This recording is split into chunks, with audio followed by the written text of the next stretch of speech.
Praise lord. మన ప్రభువును రక్షకుడును యేసుక్రీస్తు నామములో అందరికీ వందనాలు. జీవం కలిగిన దేవుడు ఈరోజు మనతో మాట్లాడుతున్న వాగ్దానం చూద్దాం. ఇర్మియా గ్రంథం 31వ అధ్యాయం 13వ వచనంలో మనం ప్రతి దినము దేవుడి వద్ద ప్రార్థన చేస్తూ ఉంటాము.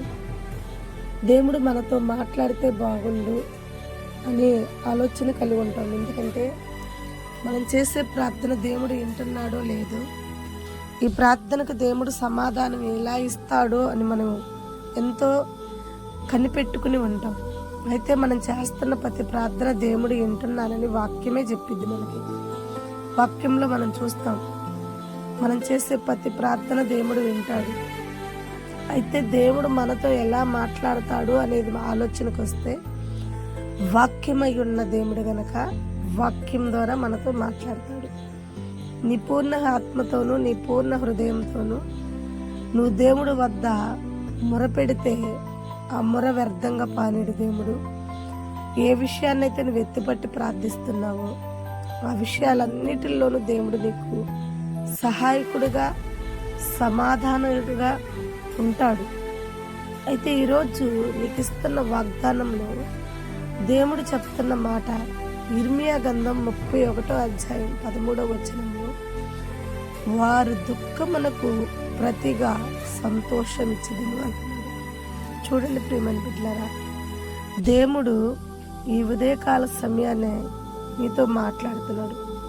ఏ విషయంలో నువ్వు దుఃఖపడుతున్నావో దానికి ప్రతిగా సంతోషాన్ని పొందుకోబోతున్నావు.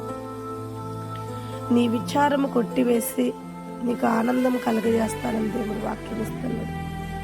తప్పకుండా నీ విచారం ఏదైతే ఉందో, ఏ విషయంలో అయితే నువ్వు దుఃఖపడుతున్నావో, ఏ విషయంలో అయితే విచారణ కలిగి ఉన్నావో, వాటన్నిటికీ ఈరోజు దేవుడు నీకు సమాధానం ఇస్తానని చెబుతున్నాడు.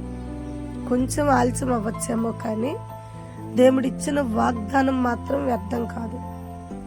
ఖచ్చితంగా ఏ విషయంలో నువ్వు దుఃఖపడుతున్నావో, ఏ విషయంలో నువ్వు కన్నీరు కారుస్తున్నావో, ఏది నీకు అసాధ్యంగా ఉందో దేవుడు దాన్ని సాధ్యంగా మారుస్తున్నాడు, మార్చబోతున్నాడు.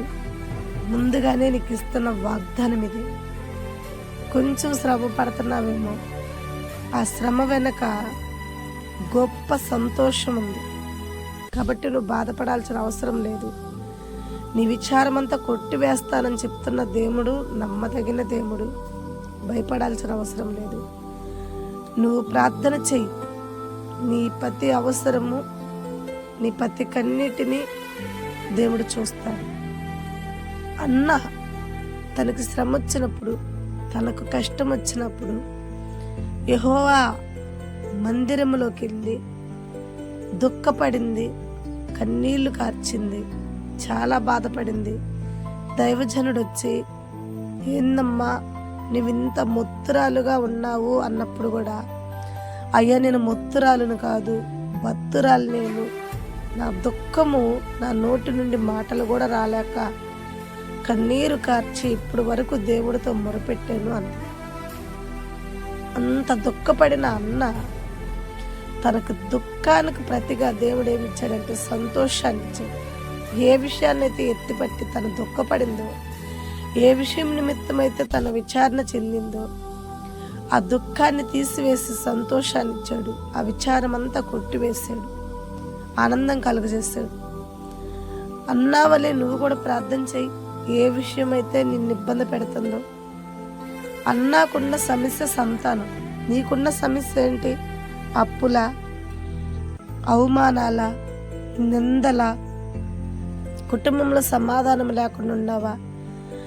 శరీరం ఆరోగ్యం లేకుండా ఉన్నావా? ఏ విషయంలో నువ్వు ఉన్నావు? ఏ విషయంలో నువ్వు దుఃఖపడుతున్నావు? ఆ దుఃఖాన్ని ఎత్తిపట్టి ప్రార్థన చెయ్యి. అన్న తనకున్న సమస్యను ఎత్తిపట్టి ప్రార్థన చేసినప్పుడు ఆ ప్రార్థనకి ప్రతిగా దేవుడిచ్చే బహుమతి మనం చూసాం. తను ఏమడిగిందో అది ఇవ్వబడింది తనకి. కాబట్టి దేవుడి సన్నిధిలో మనం దుఃఖపడితే ఆ దుఃఖానికి ప్రతిగా సంతోషం ఇస్తాడు. దేవుడి వద్ద మనం విచారణ చెందితే ఆ విచారణ కొట్టివేసి దేవుడు మనకు ఆనందం కలుగజేస్తాడు. అది పిల్లల, పెద్దోళ్ళ, వృద్ధుల అనేది లేదు, అందరికీ సంతోషం ఇస్తానని దేవుడు చెప్తున్నాడు. కాబట్టి ఇకనైనా కన్నీళ్లు కార్చకుండా, విచారణ చెందకుండా నీ సమస్యను ఎత్తిపట్టి ప్రార్థన చెయ్యి. ఈ వాగ్దానాన్ని నమ్ము. దేవుడు నీతోనే మాట్లాడాడు. ఈ ఉదయకాల సమయాన దేవుడు నీతోనే చెప్తున్నాడు. నువ్వే విషయంలో దుఃఖపడుతున్నావో దుఃఖానికి ప్రతిగా నువ్వు సంతోషం ఇస్తా. ఏ విషయంలో నువ్వైతే విచారణ కలిగి ఉన్నావో విచారణ అంతా కొట్టివేసి ఆనందం కలగజేస్తానంటున్నా. ఈ వాగ్దానం నీ జీవితంలో స్థిరపరిచి బలపరుస్తాడు. నేను నమ్ముతున్నా, నువ్వు కూడా నమ్మితే తప్పకుండా దేవుడి వద్ద ఎత్తిపట్టి ప్రార్థన చేయి. నమ్మదగిన దేవుడు గనక ఖచ్చితంగా ఆయన ఇచ్చిన వాగ్దానం నీ ఎడల నెరవేర్చును గాక. ఆమేన్. God bless you.